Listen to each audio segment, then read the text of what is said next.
Iniciamos un nuevo tema de la fisicoquímica. Abordaremos el equilibrio químico como parte de la unidad 1 en su tema C. Sostenido en la bibliografía Atkins en su capítulo 7, octava edición. Desarrollaremos los contenidos de este tema partiendo de los conceptos de equilibrio y temas relacionados con él desde el enfoque de la energía libre de Gibbs como un criterio de espontaneidad. Vamos a deducir los valores de la constante de equilibrio y analizarlos. Demostraremos experimentalmente cómo se aborda y se llega a esta constante de equilibrio y también su demostración termodinámica. Para luego entrar en los sistemas reales donde hay reacciones químicas constituidas por gases o bien en disoluciones o en determinados sistemas heterogéneos. También veremos cómo varía la constante de equilibrio modificando factores como la temperatura y luego analizaremos todas las respuestas de los cambios que se producen en el equilibrio a partir de la modificación de las variables con el principio de Le Chatelier.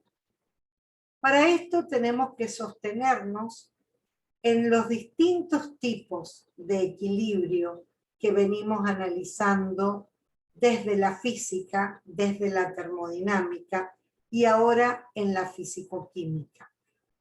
Esos equilibrios están constituidos por el equilibrio mecánico o equilibrio de presiones o equilibrio de fuerzas, el equilibrio térmico sostenido en la variación o producido por la variación de temperatura, ¿sí?, hasta llegar a una igualación en los distintos tipos del sistema. El equilibrio de fases que vimos en el tema anterior, donde partiendo de distintos potenciales de fases llegábamos a la condición de equilibrio, y en este caso trabajaremos con el equilibrio químico donde aparecen ya reacciones propiamente dichas. Algunos aspectos a determinar o conceptos a definir. Para nosotros, el estado de equilibrio es un estado donde la composición química del sistema permanece constante en el tiempo. Cuando hablamos de concentraciones, estamos hablando de concentraciones molares de reactivos y productos sin cambios netos. Si lo vemos desde una perspectiva cualitativa, este equilibrio es dinámico, ya que los sistemas evolucionan espontáneamente hacia un estado de equilibrio de menor energía y pueden ser perturbados y volver a restablecer nuevas situaciones de equilibrio. Las propiedades de ese estado de equilibrio van a ser las mismas independientemente de cuál sea la dirección en la que se alcance. Cuando tendemos al equilibrio, una reacción química lo logra cuando las concentraciones de reactivos y productos para un sistema cerrado permanecen constantes en el tiempo. Si lo analizamos en esta gráfica, vemos que en el inicio de la reacción en el tiempo cero, tengo cero cantidad o cero concentración de productos y la máxima concentración de reactivos. A medida que avanza la reacción en el tiempo, las concentraciones de reactivos decaen hasta permanecer constantes y la concentración de productos aumentan hasta lograr un valor constante. Podríamos decir que esto se logra en el tiempo del equilibrio. Hay distintos tipos de reacciones en la evolución del equilibrio.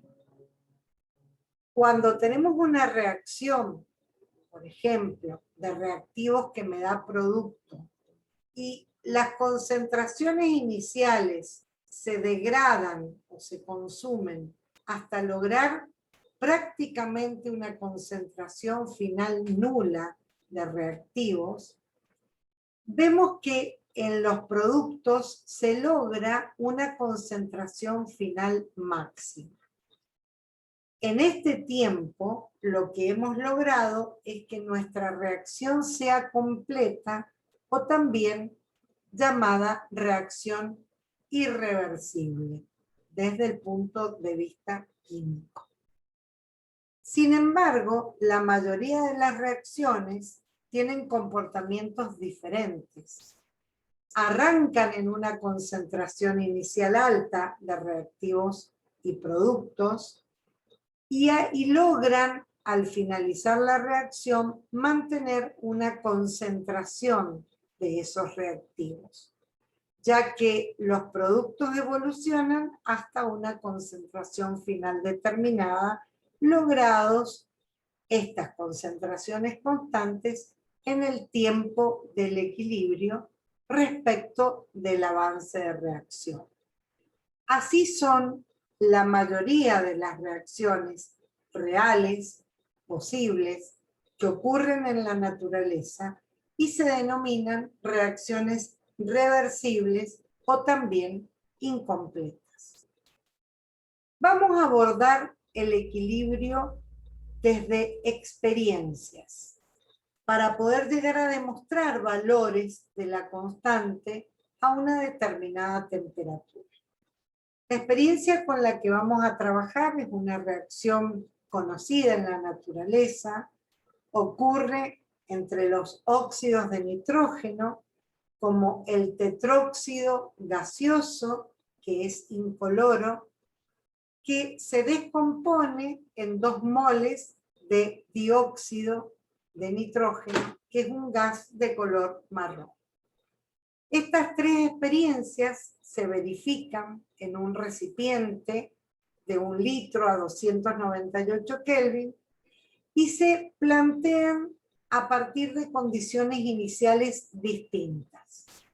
La experiencia 1 parte de tener solamente tetróxido, 0,05 mol o molar, porque es por litro, de tetróxido.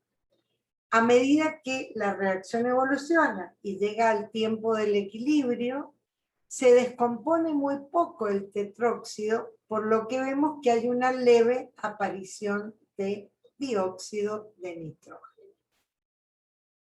La experiencia 2 parte ahora de cero cantidad de tetróxido y solo tenemos dióxido. Si observamos, la evolución, digamos, del tetróxido o la aparición del tetróxido ha sido relativamente importante frente a la, digamos, a la descomposición del dióxido, ya que nos queda muy poco dióxido en el equilibrio. ¿Sí? Y la tercera experiencia es partiendo de las mismas concentraciones. Si analizamos lo que ocurrió en las experiencias anteriores, vemos que la tendencia, ¿sí?, a la formación de dióxido es muy leve, sin embargo, la tendencia a la formación de tetróxido es muy superior. Por lo tanto, partiendo de las mismas concentraciones, sería lógico esperar que aumente bastante la cantidad de tetróxido, ¿sí?, cuando se descompone bastante dióxido, porque esa es la tendencia de la reacción. Si ahora planteamos una relación entre las cantidades estequiométricas o las cantidades que hemos tenido, digamos, en el equilibrio, observamos que la relación de aparición del dióxido respecto del tetróxido es de 1 a 3. La relación en la segunda es de 1 a 2,1 y la relación en la tercera es de 1 a 3,8. Si ahora estos valores los afectamos por los coeficientes estequiométricos y sostenemos la relación de productos sobre reactivos elevados a sus coeficientes estequiométricos, encontramos un valor prácticamente constante. Y decimos que esta es la relación de constancia para esta temperatura de trabajo. Vamos a observarlo gráficamente para entender lo que ocurrió. En la primera experiencia se descompuso muy poco el tetróxido y apareció muy poco dióxido. En la segunda, la tendencia del dióxido fue a descomponerse con mucha más intensidad y apareció tetróxido en mayor proporción. Y en la tercera se respeta o se mantiene la tendencia de la reacción, entonces va a descomponerse mucho el dióxido que había en el inicio y eso va a generar la producción de tetróxido que va a predominar. Lo que estamos viendo en cada una de estas gráficas es lo que va ocurriendo en la variación de las concentraciones de productos y reactivos a la misma temperatura. Concluimos en encontrar un valor de la constante para esta temperatura de trabajo. Será igual en cualquiera de las experiencias abordadas. Esto podemos replicarlo experimentalmente para distintas reacciones químicas y encontraremos que se respeta esta relación. La intención ahora es analizar este mismo proceso o esta misma constante, pero desde la termodinámica. Vamos a hacer un análisis de las ecuaciones químicas y de los conceptos relacionados al avance de la reacción. Lo primero que vamos a plantear es una reacción posible de un reactivo A que se descompone en B. Hay reacciones como estas en la química, como las isomerizaciones en la orgánica o algunas descomposiciones en la química inorgánica. Vamos a definir el avance de la reacción con la letra epsilon en moles, y ese avance va a tener que ver con qué es lo que va ocurriendo a medida que transcurre el tiempo, pero en cantidad de moles. No vamos a medir tiempo de reacción, que va a ser una variable que estudiaremos en la cinética química. Acá nos interesa ver qué es lo que ocurre con la cantidad de moles que va descomponiéndose en el tiempo. Eso es lo que definimos como avance y lo simbolizamos con la letra epsilon. En el inicio de la reacción, el epsilon va a ser 0 porque no ha habido nada de descomposición. ¿Qué ocurrirá a medida que evoluciona la reacción? Bueno, en cualquier momento vamos a tener el número de moles de ese componente que va a ser igual al número de moles iniciales en el tiempo 0, ¿sí?, más el grado de avance multiplicado por un coeficiente estequiométrico, que siempre lo vamos a adoptar como positivo para los productos que están apareciendo y negativo para los reactantes que están desapareciendo. Por lo tanto, si yo evalúo el número de moles de A en un determinado momento de la reacción, será igual al número de moles iniciales menos el avance de reacción. En cambio, para B será igual al número de moles iniciales, que puede ser nulo en el inicio, más el avance logrado en un determinado momento de la reacción. Para esto vamos a trabajar con algunos conceptos de la energía libre y de la termodinámica. Nosotros sabemos que la variación de energía libre va a depender de la temperatura y de la presión en determinadas condiciones, y ese delta o esa variación va a tener que ver con el avance de la reacción. Esa variación de energía libre a una determinada temperatura la vamos a ver como una derivada de cómo va variando la energía de la reacción a medida que avanza esta misma reacción. Y esa medida es el avance. Esto lo vamos a representar en un gráfico para poder luego analizar el comportamiento de esta reacción. Infinitesimalmente, nosotros sabíamos que la variación de energía libre o el diferencial de energía libre dependía del potencial químico de la sustancia y de la variación en el número de moles.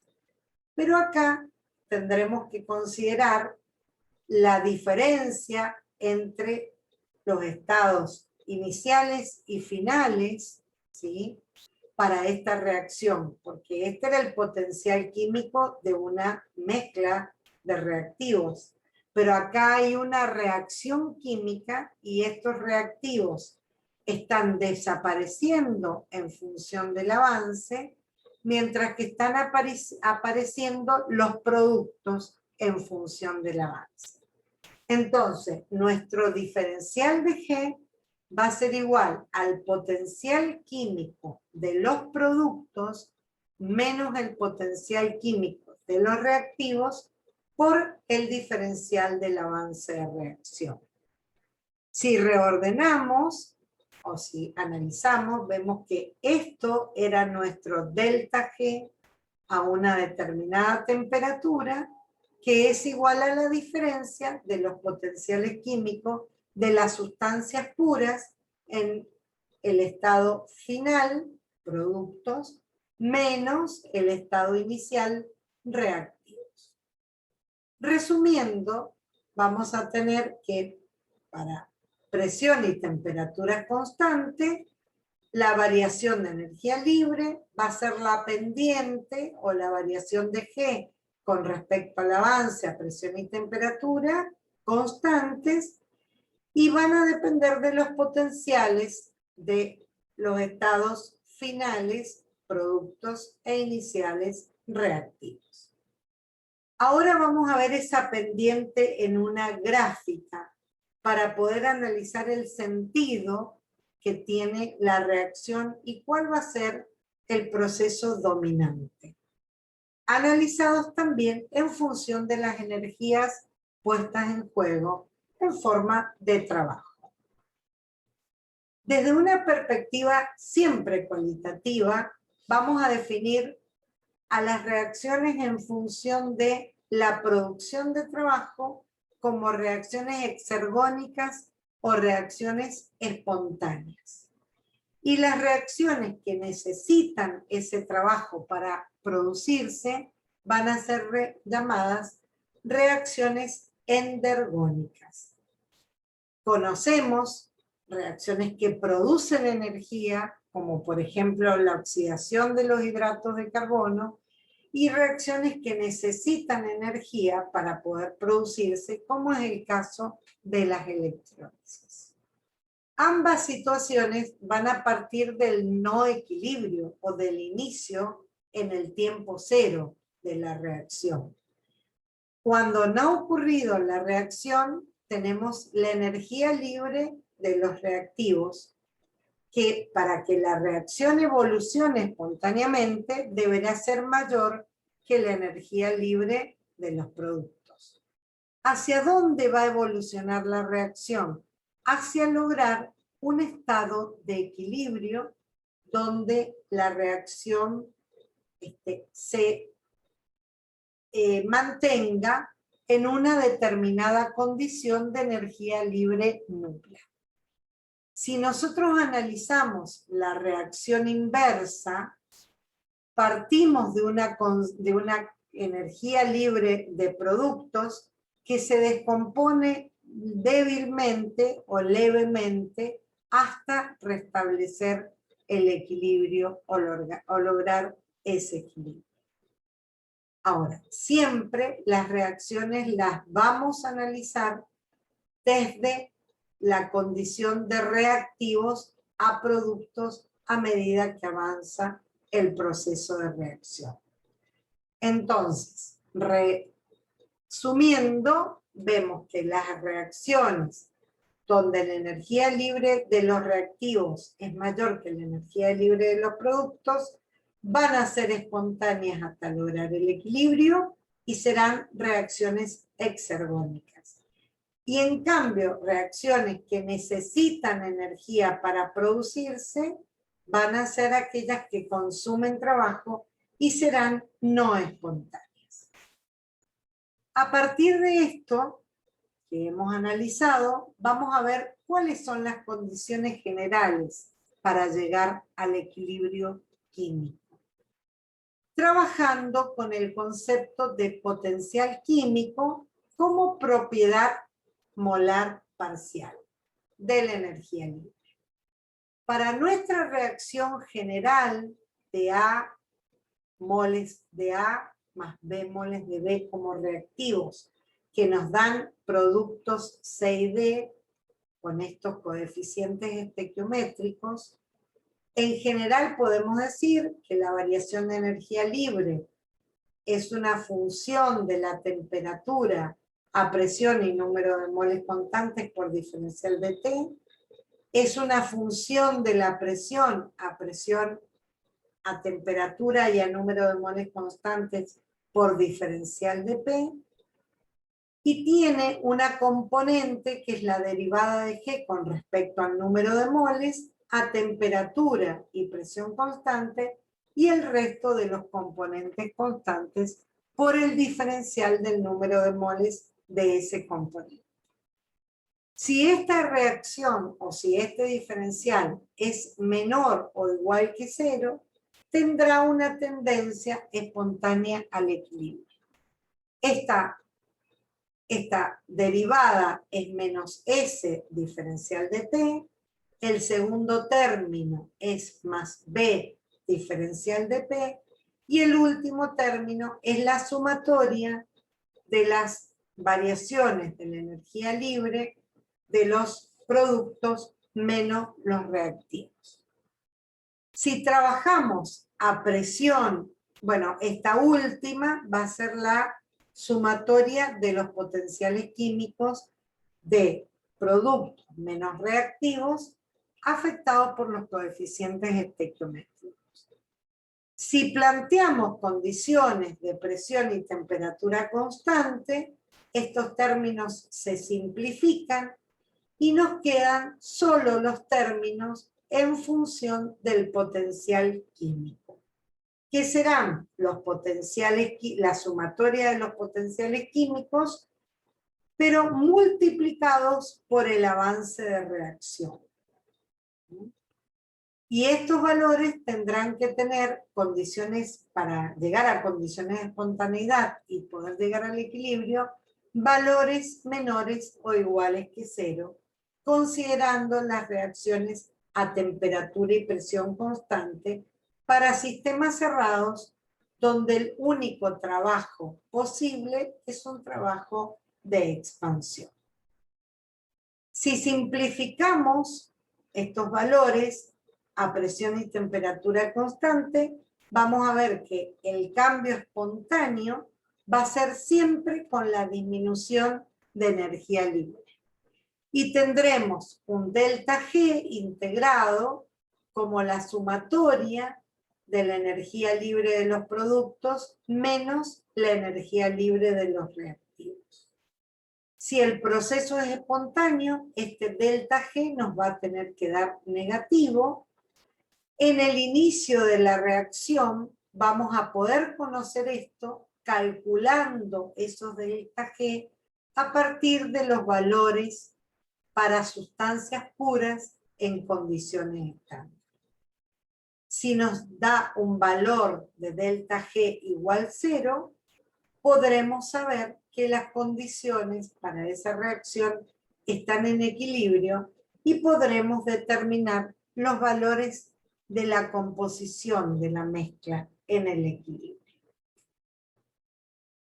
Ahora aplicaremos estos conceptos a sistemas gaseosos ideales, partiendo de los potenciales químicos conocidos.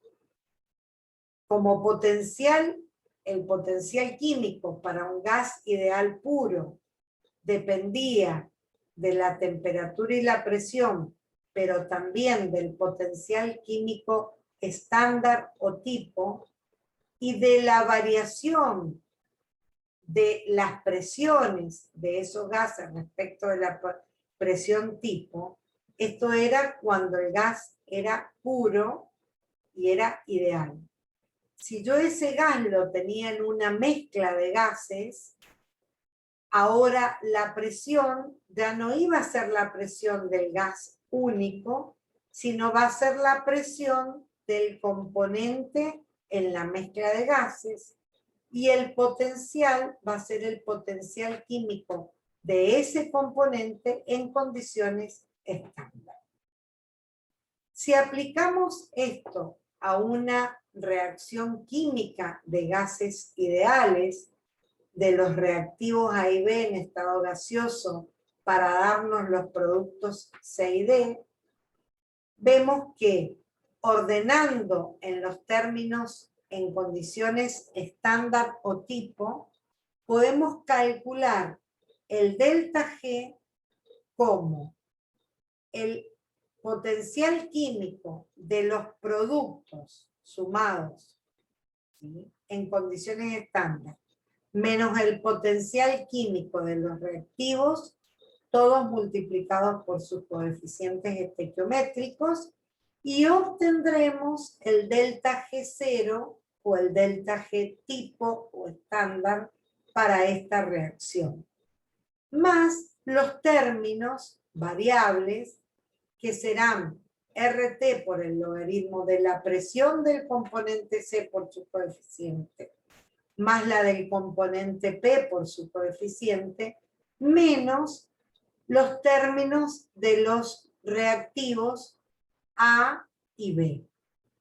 Si reordenamos esto, encontramos que R y T son constantes y luego podemos expresarlo como el logaritmo de las presiones parciales del componente C elevado a sus coeficientes, del componente D elevado a sus coeficientes. En el numerador tenemos los productos y en el denominador tenemos los reactivos expresados a sus coeficientes.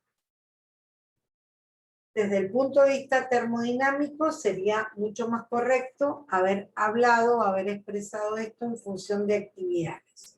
Lo veremos luego aplicado a disoluciones.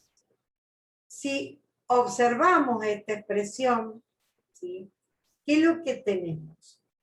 Acá tenemos en el equilibrio, fuera del equilibrio, este valor del cociente, y luego, si nuestra situación de reacción es la llegada al equilibrio, vamos a encontrar que el delta G va a tomar un valor nulo y vamos a poder determinar las relaciones de las presiones ahora en el equilibrio. Podemos entonces ver que nuestra expresión del delta G igualado a 0 en el equilibrio nos va a dar un término que es el que me determina el valor de la espontaneidad, que es el delta G estándar o tipo de la reacción. y un término donde tenemos relacionados los valores de las presiones parciales de los productos elevados a su coeficiente respecto de las presiones parciales de los reactivos elevados a sus exponentes. Este valor en el equilibrio es la constante de equilibrio termodinámica, también llamada K sub P adimensional.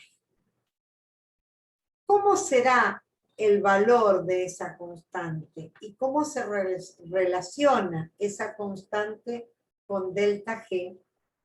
Es lo que nos va a permitir ver la evolución de una reacción.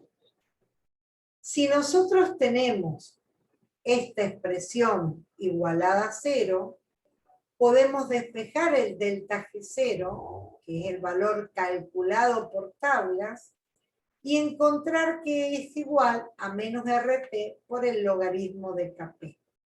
Conociendo delta G0 para una reacción con los valores tipos a partir de los valores de tabla de sustancias puras, puedo encontrar el valor de la constante. Si delta G0 es un valor positivo, ¿sí?, la constante va a ser una constante muy pequeña, con valores menores que 1, y me va a dar una poca tendencia de la reacción a obtener productos. Sin embargo, si tengo un delta G menor que 0, cuando el delta G sea negativo, la constante va a tomar valores mayores que 1 y la tendencia va a ser a producir una gran cantidad de productos. La constante va a valer o va a moverse dentro de valores mayores que 0 y menores que infinito. Estos valores van a tener que ver con las concentraciones o cantidad de gas presente de productos en el equilibrio respecto de las presiones parciales de reactivos en el equilibrio. Cuando la constante sea mucho mayor que 1, vamos a tener reacciones muy desplazadas hacia los productos, y si llegara a un valor infinitamente grande, estaríamos en el caso de una reacción prácticamente completa o irreversible. Objeto poco importante para el estudio en el equilibrio. En realidad nos interesan los valores de constante para reacciones reales.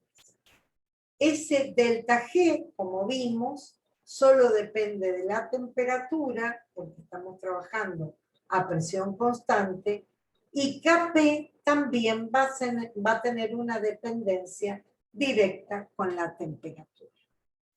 Si a esta expresión que hemos visto la vinculamos con la expresión de delta G y la reordenamos, nuestro delta G era igual a delta G0 por RT por el logaritmo de esa relación de presiones fuera del equilibrio, a lo que llamábamos cociente de reacción. Como delta G0 es menos RT por el logaritmo de Kp, lo reemplazamos en la expresión anterior y ahora nuestro delta G en cualquier condición desconocida va a ser igual a menos RT por el logaritmo de K más RT por el logaritmo de Q. Reordenándola vamos a tener una expresión que nos reúne la relación de RT por el logaritmo de Q sobre K. Y esto es lo que denominamos isoterma de reacción, que va a indicarnos, con los valores conocidos, cómo va a evolucionar esa mezcla en reacción. Obviamente, si estamos en el inicio de reacción, siempre la reacción va a evolucionar hacia los productos, porque nuestro cociente de reacción Q va a ser nulo. Pero a medida que va evolucionando la reacción y no sabemos en qué condición está, sí podemos calcular el valor del cociente y compararlo con K. Si nuestro cociente tiene un valor menor que la constante de equilibrio a esa temperatura, la tendencia va a ser que la reacción siga evolucionando hacia los productos. Si nuestro cociente en un determinado momento tiene un valor mayor que la constante, la tendencia va a ser inversa y ahora los reactivos se van a descomponer hacia los productos. Esto está invertido, ya lo voy a cambiar. La tendencia va a ser a que los productos se descompongan en reactivos y logren obtener reactivos. Y si nuestro cociente se iguala a Kp, la tendencia de la reacción va a ser quedarse en el equilibrio. Acá hay que hacer una corrección que va a aparecer en la presentación. Si ahora vemos distintas formas de la constante puede ser expresada en función de las presiones o también conociendo la relación que hay para gases ideales donde la presión parcial es igual al número de moles de ese componente sobre B por RT, y esto no es otra cosa que la concentración molar de ese componente, podemos expresar a la constante en función de las concentraciones molares de los productos elevados a sus coeficientes sobre los reactivos elevados a sus coeficientes.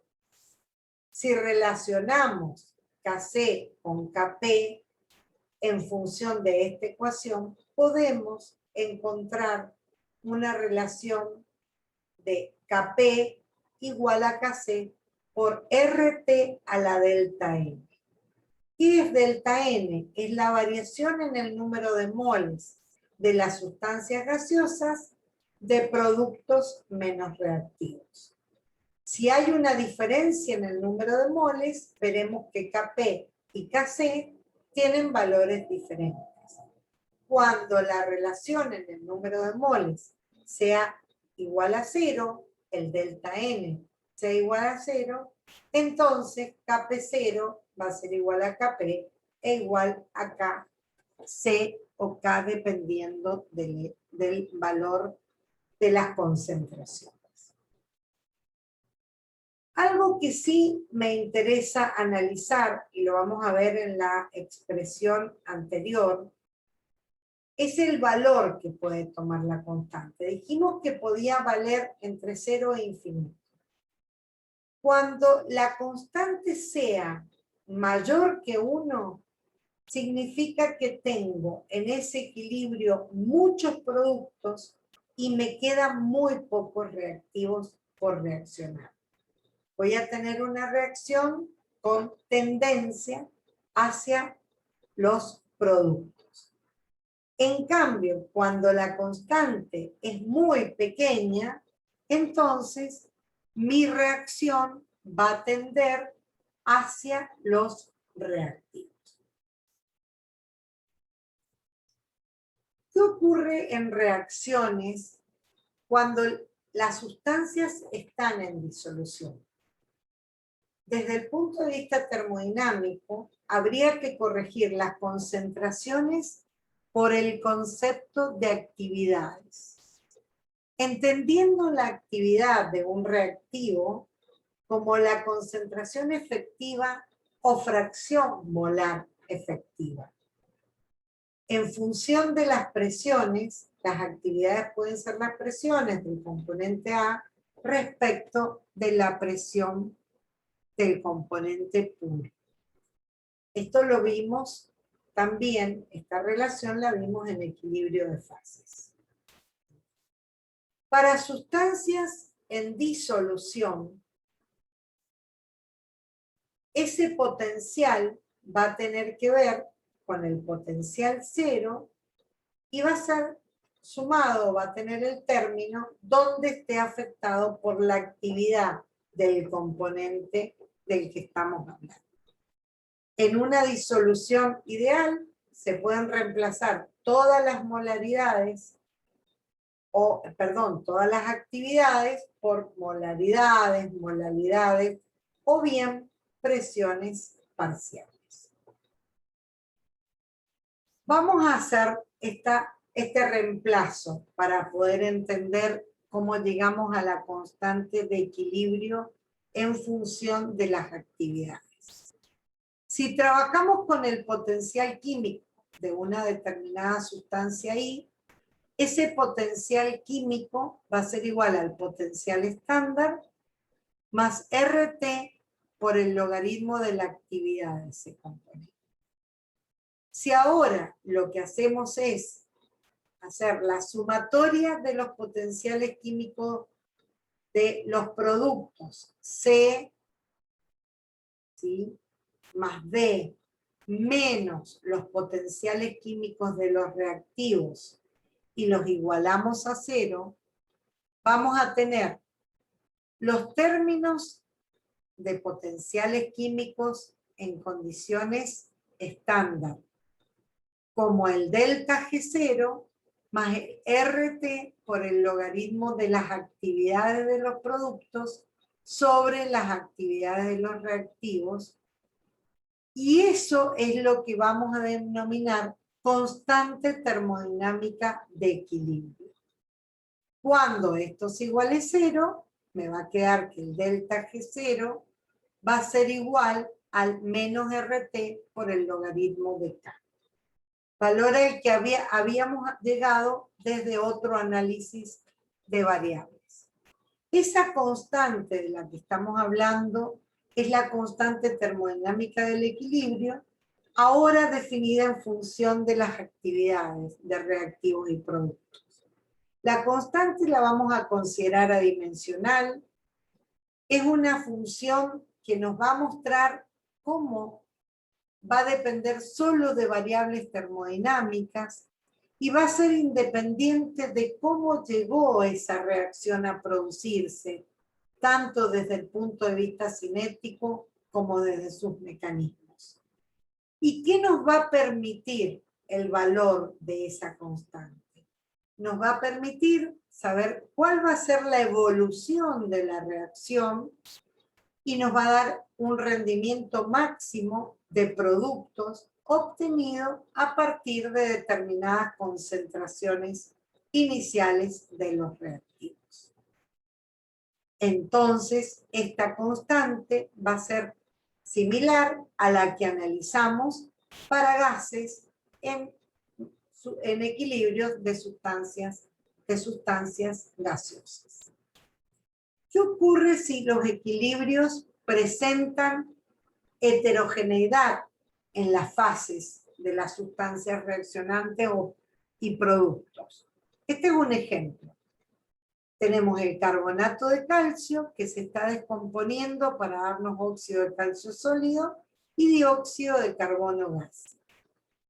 Evidentemente, acá van a haber reactivos y productos que no van a influir en el equilibrio porque sus constantes, sus potenciales químicos van a ser con actividades constantes e iguales a 1.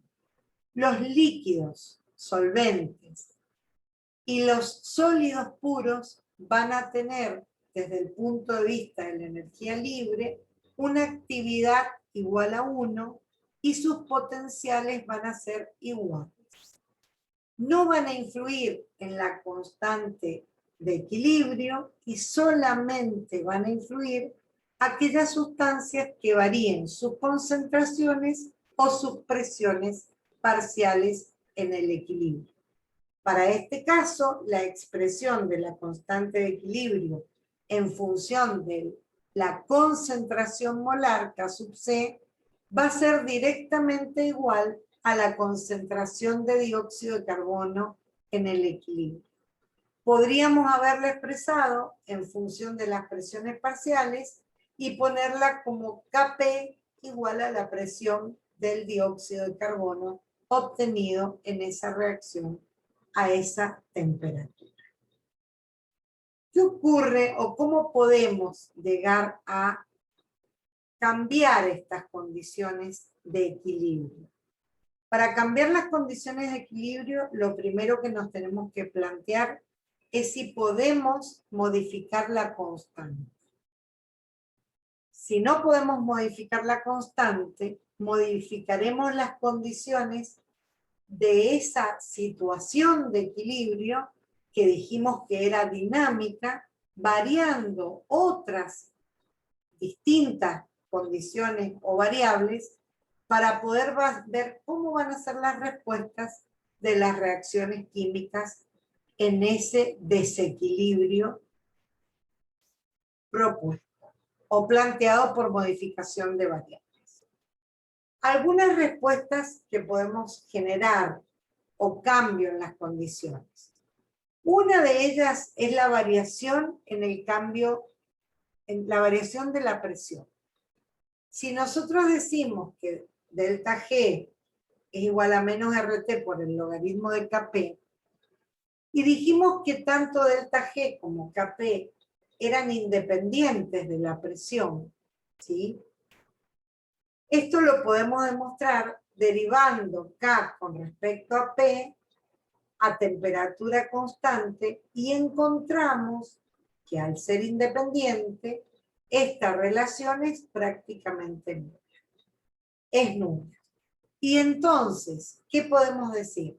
Que podemos llegar a variar la presión, ¿sí? Cambiando las condiciones de la reacción, pero no vamos a encontrar una variación ni de la energía libre ni de la constante Kp para esa reacción. Si yo tengo gases ideales, lo que puedo hacer es agregar un gas inerte. Aumento la presión, pero no modifico las presiones parciales de los gases en la reacción. La otra forma puede ser aumentar la presión del sistema por compresión, disminuyendo el volumen. Acá las presiones parciales se van a modificar, pero su relación se va a mantener constante. Entonces, sostenemos que Kp no va a variar aunque variemos las presiones. Este es un concepto significativo. Siempre la variación de volumen va a tener un sentido o un efecto inverso a la variación de presiones. Por eso, una forma de variar las presiones puede ser comprimiendo y cambiando el volumen. ¿Qué ocurre si hay reacciones con distintos números de moles entre reactivos y productos? A ver, ¿qué va a ocurrir con el cambio de presión? La constante aquí es igual. Es igual a la presión del componente 2 al cuadrado, del componente B al cuadrado, sobre la presión parcial de A de la sustancia A, por la presión C. Cuando la presión P aumenta por compresión, nosotros vamos a ver una disminución del volumen. ¿Qué va a ocurrir con el sistema?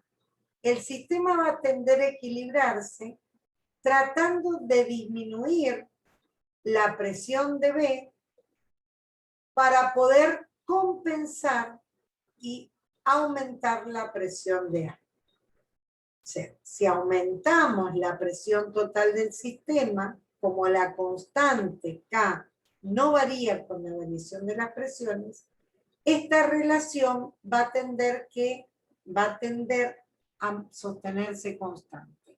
¿Cómo se va a sostener o cómo se va a mantener ese valor?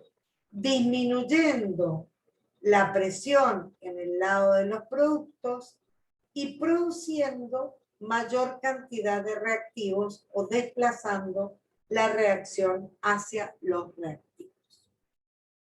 Esto no ocurre si nosotros tenemos el mismo número de moles, porque al tener el mismo número de moles de reactivos y productos en una reacción, por más de que logremos un aumento de la presión, la constante no se va a ver modificada y la relación de presiones tampoco. Entonces, no tiene sentido jugar con cambios de presión para reacciones de igual número de moles de reactivos y productos. Sí va a tener sentido jugar con la presión para el cambio de las condiciones de equilibrio cuando hayan números de moles diferentes.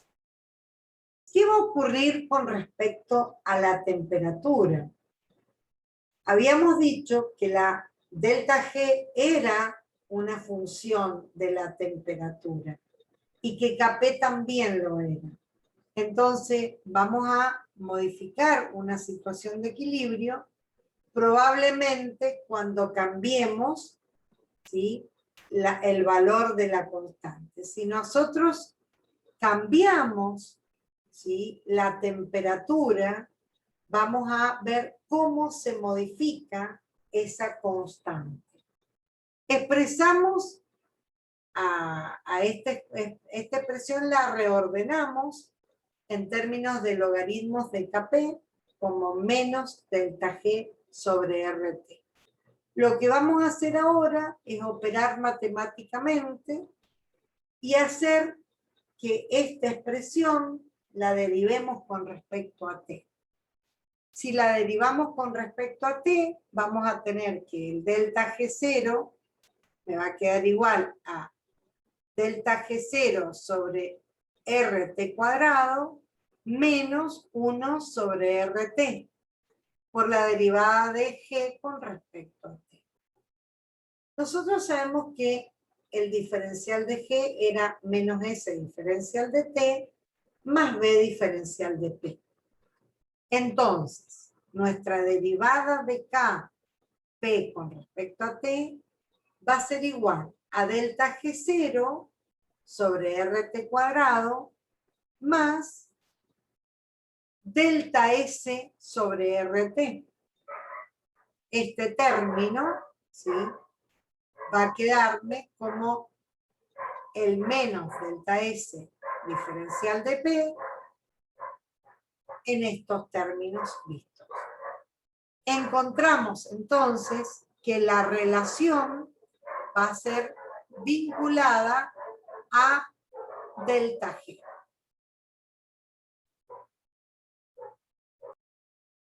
Retomando el estudio matemático de esta expresión, vemos que el objetivo es poder encontrar la variación de la constante P respecto de la temperatura. Cuando derivemos, el logaritmo de P con respecto a T, vamos a encontrar un término delta G0 sobre RT cuadrado menos 1 sobre T por diferencial de G con respecto a T. Como estamos trabajando a presión constante, nosotros sabemos que delta G es igual a menos S diferencial de T más B diferencial de P. Este término no lo vamos a tener en cuenta y vamos a reemplazar el valor en G0 como menos S diferencial de T. Reemplazando esto en este término, encontramos que la derivada del logaritmo de Kp respecto de T es igual a delta G0 sobre RT cuadrado más delta S sobre RT. Sacando como un factor común RT cuadrado y aplicándolo al numerador, vemos que nos queda RT cuadrado delta G0 y el término en S va a estar afectado ahora por la temperatura. ¿Qué es esto que encontramos en el numerador? No es otra cosa que, despejado de la ecuación de Gibbs, el valor de la entalpía 0 para esa reacción. Podemos decir entonces que la derivada del logaritmo de P respecto de T es igual a delta H0 sobre RT cuadrado, conocida como expresión de Van Hoff, que vamos a integrar entre términos conocidos. Esa expresión integrada entre dos temperaturas en un entorno en que delta H, disculpen, sea constante, vamos a expresarlo como el logaritmo de Kp a la temperatura T2 sobre Kp a la temperatura T1, igual a delta H sobre R por la variación de temperaturas expresados como la diferencia T1 sobre T1 menos 1 sobre T2. Esta ecuación integrada de Van Hoff nos va a dar el valor de la constante Kp a la temperatura T2 a partir de los valores de Kp a la temperatura T1, conociendo las variaciones de temperatura. Analicemos las consecuencias. Si nosotros tenemos una variación de temperatura, vamos a tener que definir si nuestra reacción, o conocer si nuestra reacción es endotérmica o exotérmica. Para una reacción endotérmica, donde nuestro delta H sea positivo, cuando aumentemos la temperatura, ¿sí?, este término, delta H sobre R, siempre va a ser positivo, y el término 1 sobre T1 menos 1 sobre T2 también nos va a dar un valor positivo, porque T2 es mayor a T1. Por lo tanto, esta diferencia va a ser mayor que 0. Si ambos términos son positivos, significa que el logaritmo va a ser un valor mayor que 0 y que K2, Kp a la temperatura T2, va a ser mayor que Kp a la temperatura T1. Concluyendo, podemos decir que para una reacción endotérmica, aumentar la temperatura aumenta la constante de equilibrio, favoreciendo la formación de productos. Si lo analizamos para un proceso donde mi reacción sea exotérmica, ¿sí?, los términos del logaritmo van a ser similares, el valor de la relación de temperaturas que hay en el paréntesis siempre me van a dar positivos porque la temperatura 2 es mayor que la temperatura 1, pero ahora el delta H va a ser negativo. Por lo tanto, el logaritmo de las constantes va a ser un valor menor que 0, y para esto vamos a tener que Kp a la temperatura T2 va a ser menor que Kp a la temperatura T1. Concluyendo en que aumentar la temperatura en un proceso exotérmico me disminuye la constante de equilibrio. Y se favorece la reacción de formación de reactivos, o bien la reacción inversa. Bien. Sintetizando, encontramos lo anterior, ¿sí? Y también podríamos tener algunas reacciones donde el delta H sea poco significativo y realmente las constantes no dependan prácticamente de los cambios de temperatura. Aunque cambiemos la temperatura, nuestro delta H no va a ser importante, va a tender a 0 y no va a haber influencia de la temperatura sobre la constante. Esto que acabamos de analizar en forma cuantitativa, lo vamos a tratar de interpretar con lo que planteó Le Chatelier en su principio, de cómo se puede modificar una situación del equilibrio. Hemos visto que solamente se puede cambiar la constante cambiando la temperatura. Y si dejamos la temperatura constante, podemos modificar las condiciones del equilibrio variando otras condiciones como presiones, volúmenes, concentraciones. El análisis de las temperaturas lo acabamos de hacer a presión constante para un proceso endotérmico.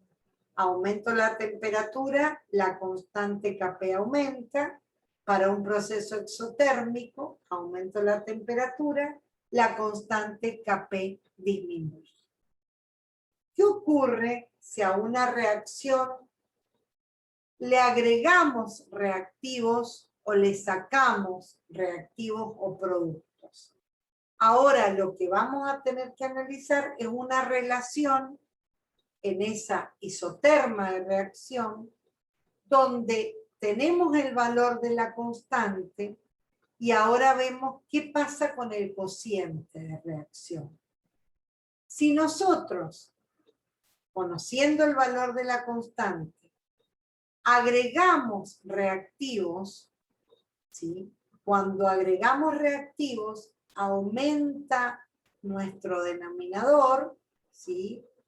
Y ahora tenemos un denominador mayor del que establecía el equilibrio y menos productos de los que se necesitan para restablecer el equilibrio.